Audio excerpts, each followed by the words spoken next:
नमो सिद्धाणं नमो वैर्याणं नमो विच्छाणं नमो लोहिसवसानं नमः समय साराय स्वानुभूत्या चकासते चित्स्वभावाय भावाय सर्वभावान्तरच्छवे तेन भुवन में सा वीतराग विज्ञान शिव स्वरूप शिव का नमो त्रियोग सम। अध्यात्म प्रेमी आत्मज्ञानी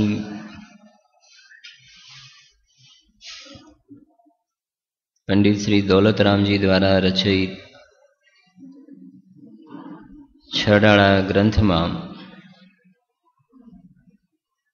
त्रीजी डाळ में ये सम्यक दर्शन नो अधिकार है एमां 16मा नंबर नो छंद है।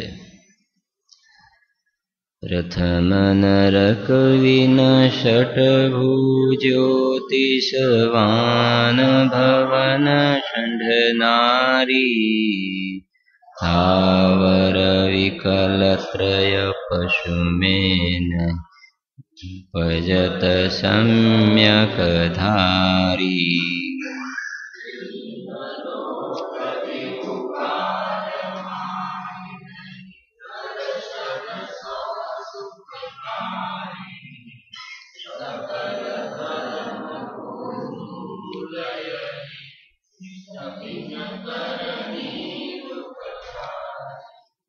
जो एनी अंदर पहली बे पंक्तिनो स्वाध्याय अपने साधना जोयो हतो कि सम्यक दृष्टि जीव सम्यक दर्शन थया पछी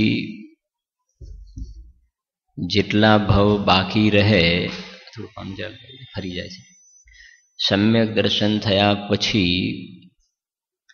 जेटला भव बाकी रहे नीचे मूकी दो मदन तो वाँचवी पड़े। हाँ अहींया बस सम्यक दर्शन थया पछी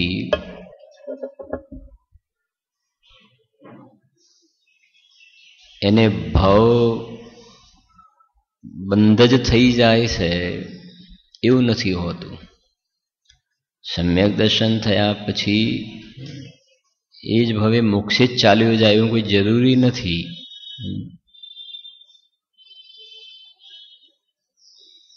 सम्यक दर्शन थया पछी एने केटलाक भाव जोवामां पण आवे छे। तो एमां जे भाव जोवामां आवे पण एमां ए वात नक्की छे कि आ प्रकारे नरक में नहीं जाए, एकेन्द्रिय में नहीं जाए, हल्का देव में नहीं जाए, पशु में नहीं जाए, विकलत्रय में नहीं जाए, स्त्री पर्याय में नहीं जाए। ये सौधर्म इंद्रनी जे सची इंद्राणी से ये सम्यक दृष्टि जीव मरीने ए त्यां जे सची इंद्राणी नो जन्म थाय ने ए मिथ्यात्व में अवतार ले छे। त्यां ख्याल आवे छे ने सम्यक दृष्टि हो तो सची इंद्राणी तरीके नहीं जन्मे, केम के नारी में तो उपजशे नहीं सम्यक दृष्टि अने इंद्राणी से तो नारी नी पर्याय से एटले त्यां उपजशे ए वखते तो सचीनो जी मिथ्यात्व में छे अने पछी ए सम्यक्त्व ने प्राप्त करशे नियम थी। अने गजबनी बात तो ये है कि सम्यक्त्व ने प्राप्त करशे अने एनु आयुष्य सौधर्मेन्द्र करता घणुं ओछुं छे। मात्र उत्कृष्ट कहीए तो 5 पल्ले से ने सौधर्मनु तो 2 सागर से एक सागर में 10 कोड़ा कोड़ी पल्ले आवी जाए। तो सौधर्मेन्द्रना आयु में 40 तो नील इंद्राणीओ थई जाय छे। एटले सम्यक्त्व मोडू प्राप्त करे छे पण मोक्ष में सौधर्म करता पहला जाय छे। એક ભવાવતારી છે એટલે સમ્યક્ત્વ પ્રાપ્ત કર્યું, આયુ પૂરું થયું, મનુષ્ય પર્યાયમાં જન્મ લે છે, કેમ કે હવે નારીનો ભાવ નથી લેવાનો એને. કર્મભૂમિમાં મનુષ્યની પર્યાયમાં જન્મ લે છે, મુનિ દીક્ષા ધારણ કરી મોક્ષમાં ચાલ્યા જાય છે. પણ એ વાત સમજવી, અહીંયા લખ્યું છે કે નારીની પર્યાયમાં નહીં ઉત્પન્ન થાય એટલે સચીની પર્યાયમાં ઉત્પન્ન નહીં થાય સમ્યક દૃષ્ટિ. એ તીર્થંકરના પુણ્ય પણ સમ્યક દૃષ્ટિને બંધાય છે, ચક્રવર્તીના પુણ્ય પણ સમ્યક દૃષ્ટિને બંધાય છે, સરવાળ સિદ્ધિના પુણ્ય પણ સમ્યક દૃષ્ટિને બંધાય છે, સૌધર્મના પુણ્ય પણ સમ્યક દૃષ્ટિને બંધાય છે. ફરીથી એ તીર્થંકરનું ચક્રવર્તી, તીર્થંકરનું પદ, ચક્રવર્તીનું પદ, સર્વાસિદ્ધિનું પદ, સૌધર્મનું પદ, એ બધા પદ પુણ્યના ફલમાં મળવાવાળા પદ છે, પુણ્યના ફળ છે. પણ એવી જાતિના પુણ્ય પણ સમ્યક દૃષ્ટિ જીવને બંધાય છે કે જે સમ્યક દૃષ્ટિ જીવો પુણ્યને હે જાણે છે. ખ્યાલ આવે છે? જે પુણ્યને હે જાણે છે એને આવા ઊંચા પુણ્ય બંધાય છે. જેને પુણ્યમાં મીઠાશ છે એને એવા ઊંચા પુણ્ય પણ બંધાતા નથી. આમ છે. એટલે અહીંયા જે કહે છે કે સમ્યક દૃષ્ટિ જીવ એને બાકી જે થોડા ભવ રહ્યા એ કહે છે કે આવા ભવોમાં નહીં ઉત્પન્ન થાય, નહીં થાય, આવા ભવ નહીં કરે. અને એ જ સમ્યક દર્શનની પાછી ગેરંટી પણ છે કે થોડા કાળ પછી આ વૈમાનિક વગેરેમાં પણ જન્મ લેવાનું બંધ થઈ જશે. કેમ કે જન્મ મરણનો એ તો ક્ષય કરીને મોક્ષમાં જવા વાળું છે. મને સમ્યક દર્શન પછી ભવ કરશે તો ઊંચા, અને પછી થોડા સમય પછી એને ભવ કરવાના પણ શું થઈ જશે? બંધ થઈ જશે. એ સમ્યક દર્શનનો જીવની સાથેનો કોલ કરાર છે, આત્માર્થી સાથેનો કોલ કરાર છે. એ સમ્યક તો કહે છે તારે મારો સંગ કરવો હોય તો બરાબર સમજી વિચારીને સંગ કરજે. મારો સંગ કર્યા પછી તું ખમણ ઢોકળા ખાવાની આશા રાખે કે પછી ક્યારેક ખાવા મળે કે ના.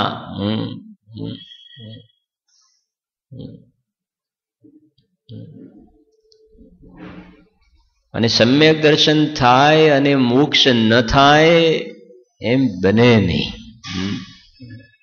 એક આવે છે ને કે એક ભાઈ રોડ ઉપરથી પસાર થતા હતા અને એકદમ એમની આગળથી સન કરતો એક પથ્થર નીકળી ગયો. 7-8 છોકરાઓ રમતા હશે તો એ ભાઈએ એની માને ફરિયાદ કરી કે તમારા દીકરાએ મને પથ્થર માર્યો. એ તો સારું થયું કે બાજુમાંથી નીકળી ગયો, બચી ગયો. તો એની માં કહે છે કે મારો દીકરો ના હોય. કે કેમ? કે મારો દીકરો મારે ને પથ્થર ન વાગે એમ બને નહીં. બને નહીં. એ નાઈ મારો દીકરો ના હોય. એમ સમ્યક દર્શનની કોલ કરાર છે કે કહે છે કે તમે તમારી પર્યાયમાં મને ધારણ કરો અને મોક્ષ થતા થતા રહી ગયું એમ ના બને. મને ધારણ કરો તો મોક્ષ થાય ને થાય જ. એ છે ભાઈ અલૌકિક ચીજ છે.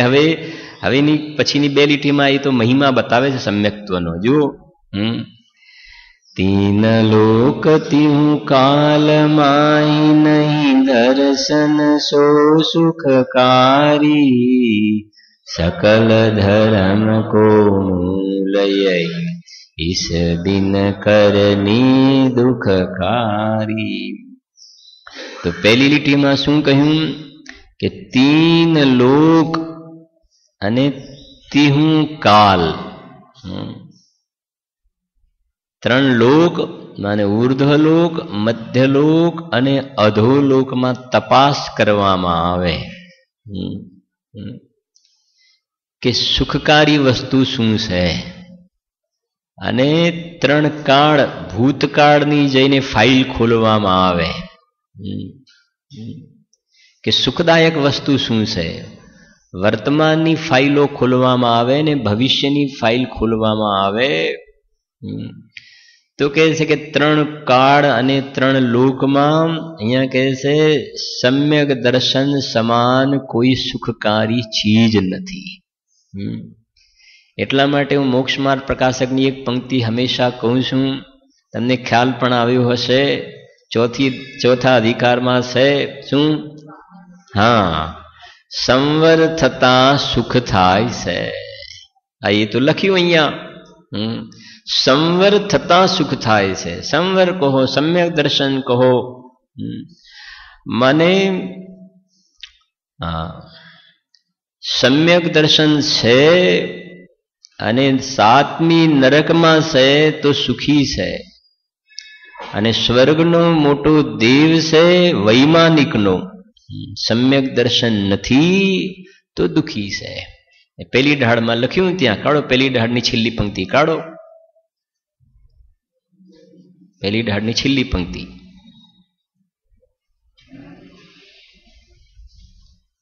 कयो नंबरનો છંદ છે? 16 લખ્યું છે એમાં।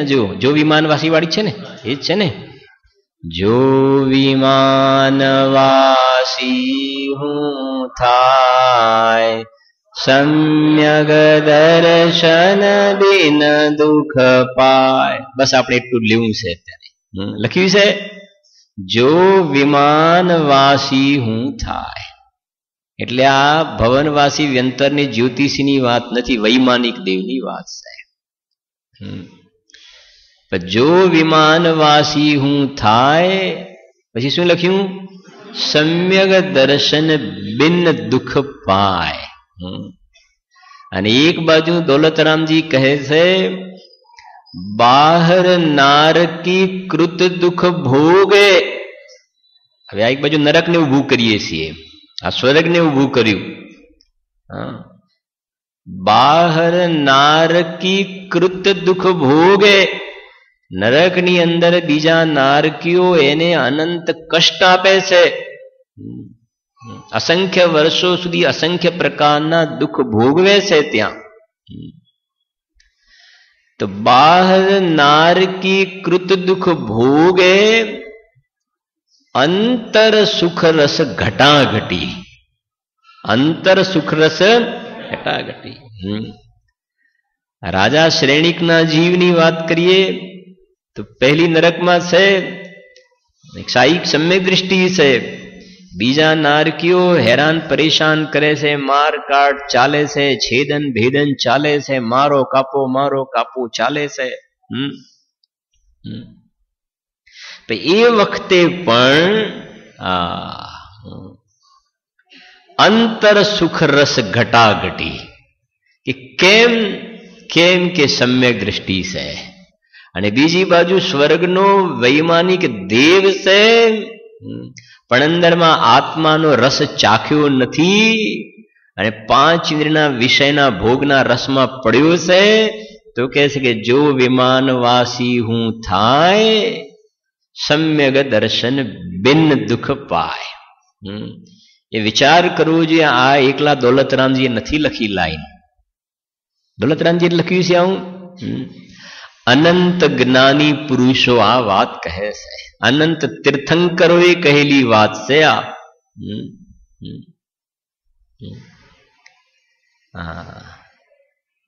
कि एक समय की कमाई अनंत काल खाएगा, क्षण भर निज रस को पी चेतन। एक समय की कमाई अनंत काल खाएगा, नहीं तो वर्तमान में तारा जे पुण्य से ने बहार में अनुकूलताना એ પૂર્વના કેટલાય ભવોના પુણ્ય પણ હોઈ શકે. પણ એના માટે કહે છે કે આત્માનું ભાન ન થયું ને તો અનંત કાલ કી કમાઈ એક સમય में ગમાएगा. બે માં અર્થ ખ્યાલ આવ્યો કે ના આવ્યું? પેલામાં એક સમય કી કમાઈ અનંત કાલ ખાएगा, અને આ બાજુ આત્માનું ભાન ન કર્યું તો અનંત કાલ કી કમાઈ એક સમય में ગમાएगा. એ રાજા મરીને વિષ્ટામાં કીડો થયો કે ના થયો? એટલે તો ગુરુદેવને એક બોલ આવે છે કે એટલો ક્ષયોપશમહીન ના થતો કે ભગવાનની વાણી સમજમાં ન આવે. નદીને મકોડામાં ગયો, તને ભગવાન કહીને બોલાવે, ઘરમાં વંદો થયો, ભગવાન કહીને કોણ બોલાવે ને તને શું સમજણ પડશે? એટલો ક્ષયોપશમહીન ના થતો કે ભગવાનની વાણી સમજમાં ન આવે. એટલો પુણ્યહીન ના થતો કે ભગવાનની વાણી સાંભળવા ના મળે. કે અમે ફલાણા દેશમાં રહીએ છીએ, ઢીકણા દેશમાં રહીએ છીએ, એના અભિમાન કરે, પણ ભગવાનની વાણી સાંભળવા મળે છે તને? વિચાર તો કરો. એ પરદેશવાળાને ફોન ઉપર પ્રવચન ગોઠવવા પડે છે, કેટલી દરિદ્રતા છે. એ અંદરમાં જિજ્ઞાસા છે, એ પોઝિટિવ સાઈડ છે, એ અલગ વાત છે. સમજવાની જિજ્ઞાસા છે એ વાત અલગ છે. પણ એ કેટલા માણસો સાંભળતા છે ને કેટલા જીવોની છે સ્થિતિ? બાકી તો જઈને જુઓ તો શું સ્થિતિ છે ત્યાં આગળ. ક્યાં સાંભળવાનો યોગ છે? હા, તો મને એ કહે છે એટલો પુણ્યહીન ના થતો કે ભગવાનની વાણી સાંભળવા ના મળે, અને એટલો પુરુષાર્થીહીન ના થતો કે ભગવાનની વાણીનું પરિણમન ન થાય. આ તો થોડી વાત આવી ને પરદેશની. આ નિમિત્ત નૈમિતિક સંબંધો છે આ પ્રકારે. તલોદમાં હોઈએ તો 10ની નોટ નીકળે ખિસ્સામાંથી, અમદાવાદની હવા અડે તો 50ની નોટ નીકળે, મુંબઈમાં જાઓ તો 100ની નોટ નીકળે. આ હવા છે ને બધી. હા, નિમિત્ત નૈમિતિક સંબંધો છે આવા. એમ પરદેશમાં જાય તો એ પરદેશની હવાનો રંગ લાગે છે. કોઈ દ્રવ્ય એક દ્રવ્ય બીજા દ્રવ્યને કરાવે છે નથી કેવું મારે.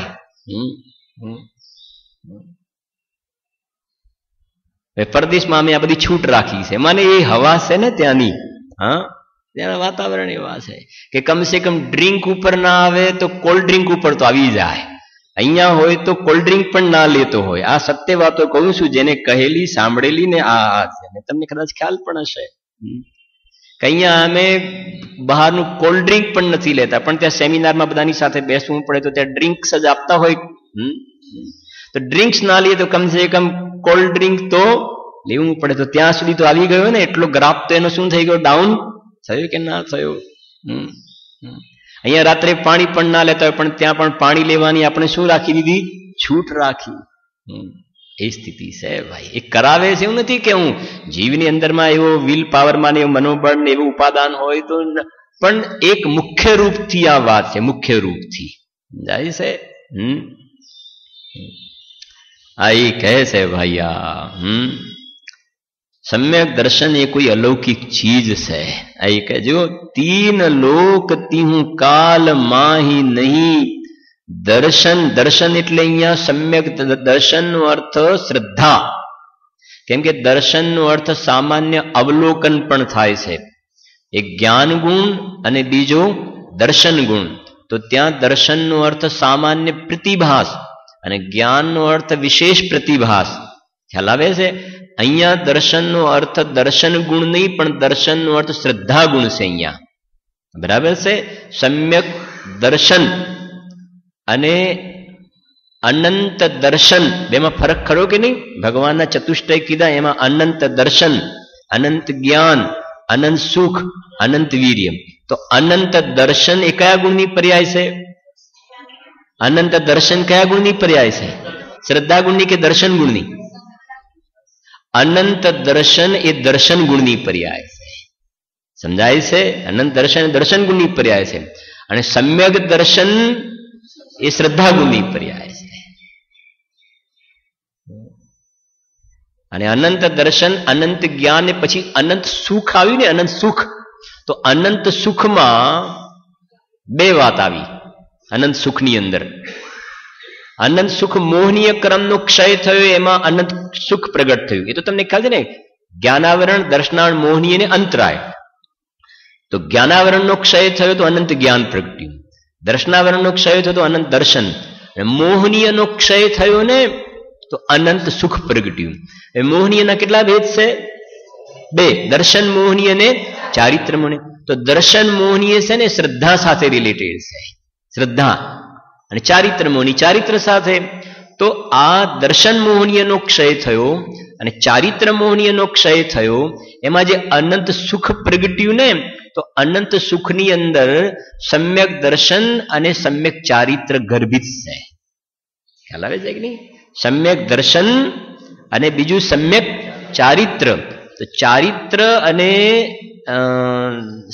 સમ્યક દર્શન શ્રદ્ધા ગુણનું નિર્માણ, પરિણામે ચારિત્ર ગુણ, એ આની અંદર અનંત સુખમાં ગર્ભિત છે. અને તમારે વધારે એનો આધાર જોઈતો હોય તો શક્તિઓના પ્રકરણમાં સુખ નામની શક્તિ છે, તમે વાંચજો 47માં. સુખ નામની, શ્રદ્ધા નામની શક્તિ નથી લખી, ચારિત્ર નામની શક્તિ નથી લખી. એટલે ગુરુદેવે ત્યાં સ્પષ્ટ કર્યું કે સુખ શક્તિમાં શ્રદ્ધા અને ચારિત્ર નામની શક્તિ એમાં આવી ગઈ. જેટલું સમજાય એટલું સમજો. સવારનો સમય છે, થોડું આ તો ચર્ચા કરીશું ને આપણે. હજુ તીન લોક તીહું કાલ માહી નહીં, દર્શન શું સુખકારી. સમ્યક દર્શન છે. અને કહ્યું તું ને, એ મહિને 10,000 ભાડું ચૂકવે છે. પહેલા જ વ્યાખ્યાનમાં કહ્યું હતું, મહિને 10,000 ભાડું ચૂકવે છે અને મિથ્યા દ્રષ્ટિ 10 મકાન ભાડે ફેરવે છે અને મહિને 5 લાખ ભાડું કમાય છે. તો બેમાં સુખી કોણ છે રાજેશભાઈ? એક મહિને કે મારે ભાડાની 5 લાખ તો મારે ભાડાની આવક છે, અને પેલો સમ્યક દ્રષ્ટિ મહિને 10,000 ભાડાના ચૂકવે છે. કોણ સુખી ને કોણ દુખી મુકેશભાઈ? સમ્યક દ્રષ્ટિ કે મિથ્યા દ્રષ્ટિ? એ કહે છે કે ભાડું લે છે કે ભાડું ચૂકવે છે એના સાથે સુખ દુઃખ નો સંબંધ નથી. કેમ કે સુખ તો આત્મામાંથી આવે છે, પૈસામાંથી થોડું સુખ આવે છે. એ 5 લાખ આવે તો એને બચકા ભરે તો થોડું સુખ મળવાનું છે, અને તો નિયમથી છોડીને ચાલ્યા જવાનું છે ને. તન ધન કો સાથી સમજાતા પર એ ભી છોડ, ચિર રક્ષક ધર્મ ધર્મ સાથી છે ને. તો એ સમ્યક દ્રષ્ટિ 10,000 ભાડું ચૂકવે છે એટલે સુખી છે એમ નહીં. 10,000 ભાડું ચૂકવે છે એટલે સુખી નહીં, પણ એને અંદરમાં દેહથી ને પર્યાયથી ભિન્ન આત્માનો અનુભવ કર્યો છે અને આત્માના આશ્રય અતિન્દ્રિય આનંદનો સ્વાદ ચાખ્યો છે. કાલે સાંજે પંક્તિ કહી હતી ને, આવો મેરે નિકટ બતાવું મેં તુમ્હારે ગુણ. તો ભગવાને નિકટ આવીને ગુણ બતાવ્યા ને, તો એ જીવે અંદરમાં જઈને પોતાના ગુણોને જોયા અને આત્માના આનંદનો સ્વાદ ચાખ્યો. ક્ષણભર નિજ રસકો એ સ્વાદ ચાખ્યો. એટલા માટે એ સુખી છે, એટલા માટે સુખી છે. અને પેલો 5 લાખ ભાડું કમાય છે માટે દુખી છે એવું નહીં, પણ એ પૈસાને મારા માન્યા અને એનાથી હું સુખી છું એવી મિથ્યા માન્યતા છે, એ મિથ્યાત્વના કારણે દુખી છે. એટલે રત્નકર્ણ શ્રાવકાચાર્યની અંદર શરૂઆતમાં સમ્યક દર્શનના અધિકારમાં સદાસુખદાસજીએ ઘણો વિસ્તારથી સમ્યક દર્શનનો મહિમા બતાવ્યો છે.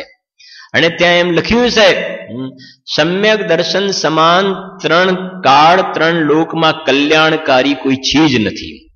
શ્રેય ને અશ્રેય શબ્દ વાપર્યા છે. શ્રેય માને કલ્યાણકારી અને અશ્રેય માને દુઃખદાયી. અને સમ્યક દર્શન સમાન કોઈ કલ્યાણકારી નથી અને મિથ્યા દર્શન સમાન આ જીવને કોઈ અકલ્યાણકારી માને દુઃખદાયક વસ્તુ નથી. એ કહે છે, નીચેની પંક્તિ જુઓ, सकल धर्म को मूल यही. लो, सकल धर्म को मूल यही. બધા ધર્મનું મૂળ શું છે? સમ્યક દર્શન છે. કેમ કે આગળની પંક્તિમાં સમ્યક દર્શન વિનાનું જ્ઞાન એ સમ્યક નહીં કહેવાય. ગમે તેટલું જ્ઞાન છે ને, પણ એ સમ્યક નહીં કહેવાય. ચારિત્ર ગમે તેટલું બહારમાં ધારણ કરે, 28 મૂળ ગુણનું બરાબર નિરતિ 4 પરમાગમમાં કહ્યું એ પ્રમાણે પાલન કરે, પણ સમ્યક દર્શન નથી, મૂળ સમ્યક દર્શન નથી, તો એ જ્ઞાન પણ મિથ્યા જ્ઞાન, ચારિત્ર પણ મિથ્યા ચારિત્ર. 10 ધર્મ તમે બોલો છો ને, ક્ષમા, માર્દવ, આર્જવ, શૌચ, સત્ય, સંયમ, તપ, ત્યાગ, આકિંચન ને બ્રહ્મચર્ય, એની આગળ કયો શબ્દ લાગેલો છે બધામાં? ઉત્તમ. એ ઉત્તમ શબ્દ કોને ઇન્ડિકેટ કરે છે? ઉત્તમ શબ્દ સમ્યક દર્શનને ઇન્ડિકેટ કરે છે. માને સમ્યક દર્શન પૂર્વકની ક્ષમા સાચી, સમ્યક દર્શન પૂર્વકનું બ્રહ્મચર્ય સાચું. સમજાય છે કે ને? સમ્યક દર્શન પૂર્વકનું તપ, સંયમ, શૌચ એ બધું સમ્યક દર્શન હોય તો બરાબર છે. સમ્યક દર્શન નથી, એ કહે છે પહેલો ઘડો સીધો તો બાકીના ઘડા સીધા, પણ પહેલો ઘડો ઊંધો મૂકો અને પછી સીધા મૂકવા જાઓ તો ઊંધો ઘડો છે એની પર કેવી રીતે રહી શકશે? એટલે અહીંયા કહે છે સકલ ધર્મ કો મૂળ. એટલે અષ્ટપાઉડમાં સૂત્ર છે, અને લગભગ મતલબ તમારે અહીંયા પણ ક્યાંક લખાવી તો હશે, દંશણ મૂલો ધમ્મો, મોટું સૂત્ર છે આ. દંશણ મૂલો ધમ્મો એટલે શું? દંશણ એટલે સમ્યક દર્શન, મૂલો એટલે મૂળ, ધર્મ એટલે ધર્મનું, બધા ધર્મનું મૂળ. દંશણ મૂલો ધમ્મો, સમ્યક દર્શન એ ધર્મનું મૂળ છે, અને મિથ્યા દર્શન એ પણ મૂળ છે. શેનું? મોક્ષ માર્ગ પ્રકાશકના 7મા અધિકારનું મંગલાચરણ. આ ભવતરુનું મૂળ એક, જાણો મિથ્યાત્વ ભાવ. આ સંસારનું મૂળિયું નરક ને નિગેર ને એકેન્દ્રિય ને કાગડા ને કૂતરાના એ બધા જે ભાવ પાકે છે, એને મૂળમાં જઈને જોવામાં આવે, ડેપ્થમાં જઈને જોવામાં આવે તો શું? મિથ્યાત્વના ફલમાં આવા બધા ભાવ મળે છે. તો મિથ્યાત્વ એ ભવનું મૂળિયું છે, અને સમ્યક દર્શન એ કહે છે મુનિ દશા, અરહંત દશા, સિદ્ધ દશા, 10 ધર્મ. એ સમ્યક દર્શન જ્ઞાન ચારિત્ર જે મોક્ષ માર્ગ કહ્યો એ બધાનું મૂળિયું શું છે? દંશણ મૂલો ધમ્મો. અને ચારિતમ ખલુ ધમ્મો, પ્રવચન સારમાં લખે ચારિતમ ખલુ ધમ્મો. ચારિત્ર એ સાક્ષાત ધર્મ છે. ચારિત્ર એ સાક્ષાત ધર્મ કયો? પણ એના પહેલા એનું મૂળિયું દંશણ મૂલો ધમ્મો. અને ત્યાં પ્રવચન સારમાં વસ્તુ સહાવો ધમ્મો. એ તરફ શબ્દો આવે છે એ પ્રમાણે. વસ્તુનું સ્વરૂપ, વસ્તુ સહાવો, વસ્તુનું સ્વરૂપ જ આ પ્રમાણે છે, એમાં શંકા ન કરવી. જેવું સકલ ધર્મ કો મૂલ યહી, એની પાછળ બધું છે. જેમ ગુરુદેવ કહેતા ને, વર હોય તો જાન કહેવાય, વર જ ના હોય તો જાન ન કહેવાય, ટોળું કહેવાય. એકડા વગર ગમે તેટલા મીંડા કરવામાં આવે તો એની કોઈ કિંમત નથી. એકડા હોય તો મીંડાની કિંમત છે. નદી હોય પણ એમાં પાણી ન હોય તો એની કોઈ કિંમત નથી. એ ભજનમાં આવે છે એ પ્રમાણે. એમ કહે છે સમ્યક દર્શન વિનાનું જીવન. પહેલા પ્રવચનમાં મેં કહ્યું કે દિક દિક જીવન સમ્યક વિના, એની કોઈ કિંમત નથી. જો સકલ ધર્મ કો મૂલ યહી, બધા ધર્મનું આ મૂળ છે. ઇસ બિન કરની દુઃખકારી, દેહ ને આત્માના ભેદ વિજ્ઞાન વિના, સ્વપરના ભેદ વિજ્ઞાન વિના જે પણ ક્રિયાકાંડ કરવામાં આવે છે એ બધા ક્લેશનું કારણ છે, દુઃખનું કારણ છે. તમે બીજી ઢાળ કાઢો જરાક, બીજી ઢાળની લગભગ છેલ્લી પંક્તિ છે. કાઢો છો બીજી ઢાળની છેલ્લી પંક્તિ. આત્મ અનાત્મ કે જ્ઞાનહીન, કઈ પંક્તિ છે? છેલ્લી છે, છેલ્લી છે ને. આત્મ અનાત્મ કે જ્ઞાનહીન 14 નંબરની છે ને. હા, શું છે પંક્તિ એ? હા, આત્મ અનાત્મ કે જ્ઞાનહીન જે કરની તન કરન. લખ્યું છે કે નહીં? ये अपनी पंक्ति ने पुष्ट करवा वाले आत्म अनात्म के ज्ञानहीन माने स्व ने पરના ભેદ વિજ્ઞાન વિના તું જેટલી ક્રિયા કરે છે કે ઉપવાસ કરીએ છીએ, એકાસન કરીએ છીએ, વ્રત કરીએ છીએ, તપ કરીએ છીએ, ભક્તિ કરીએ છીએ, શરીરને આખું સૂકવી નાખે પણ અંદરમાં ભેદ વિજ્ઞાન નથી તો સ્પષ્ટ કહે છે કે દેહને શું લખ્યું છે આત્મ અનાત્મ કે જ્ઞાનહીન જે કરની જે કરવા જે કરની શું લખ્યું છે પછી તન કરણ છે એનાથી ક્ષીણ તો થશે પણ શરીર ક્ષીણ થશે, કશાયો ક્ષીણ નહીં થાય. સમજણ પડે છે કે નહીં? રાગ ક્ષીણ નહીં થાય, શરીર સુકાઈ જશે પણ શરીર સુકાવાથી શું મતલબ છે? કશાયો સુકાવી જોઈએ ને, કશાયો ક્ષીણ થવી જોઈએ. અને કશાય ક્ષીણ થવા માટે, રાગ નાશ થવા માટે પહેલા નંબરમાં દેહ અને આત્માનું શું હોવું જોઈએ? ભેદ વિજ્ઞાન. એ આપણી પંક્તિમાં કહે છે કે ઈસ બિન કરની એના વિના જે પણ કંઈ કરવામાં આવે છે એ દુઃખનું કારણ છે. એ સમય સારની અંદર હવે અમારે કલશ આવશે, હવે જઈને તરત જ કલશ આવશે. 141 નંબરનો કદાચ કલશ છે, 142 કેવું 142 કલશ આવશે કે લખ્યું છે ત્યાં આગળ 1 મિનિટમાં પૂરું કરી દેશે કે ક્લેશ કરો છો તો કરો એમ લખ્યું છે. આત્મા અને અનાત્માના ભેદ વિજ્ઞાન વિના બે પ્રકારના જીવ લીધા છે. જેમને આ શાસ્ત્રનો અભ્યાસ નથી, આ જૈન મતને અભ્યાસ નથી ને પછી શરીર ઉપર ભભૂત લગાવે અને પેલા સળિયા અણીદાર સળિયા પર ઊંઘે, દિવસ ને રાત 10-10 દિવસ સુધી ઊંઘે, આમ બધા કાણા પડી જાય તો કે છે ક્લેશ કરો તો કરો. એક તો એની વાત કરી. અને બીજા નંબરમાં આ શાસ્ત્રનો અભ્યાસ કર્યો પણ અંદરમાં સમ્યક દર્શનની પ્રાપ્તિ નથી તો કે મહાવ્રતના ભારથી એમ લખ્યું છે. એ કહે છે ક્લેશ કરો તો કરો પણ અંદરમાં પોતાનું જે જ્ઞાન પદ છે, નિજ પદ છે, ચૈતન્ય પદ છે એના અનુભવ વિના 3 કાળમાં જીવને મુક્તિની પ્રાપ્તિ થઈ શકતી નથી. આવું અમૃતચંદ્ર આચાર્ય દેવે લખેલું છે, મુનિઓએ લખેલી વાત છે કે જે મહાવ્રતનું પાલન કરે છે એ સ્વયં એમ કે છે મહાવ્રતના પાલનથી મોક્ષ નથી થતો, આત્માના આશ્રયથી મુક્તિની પ્રાપ્તિ થાય છે. એ વાત છે. અંતિમ પંક્તિ એક બાકી રહે છે, એ સાંજના વ્યાખ્યાનમાં કરીશું. એ માને મંદિર ઉપર કલશની વાત થઈ પણ એક મંદિર ઉપર ધજા પણ લાગે છે. એ સાંજનો કલશ છે, ગાથા છે ધજાની ગાથા છે, છેલ્લી છે.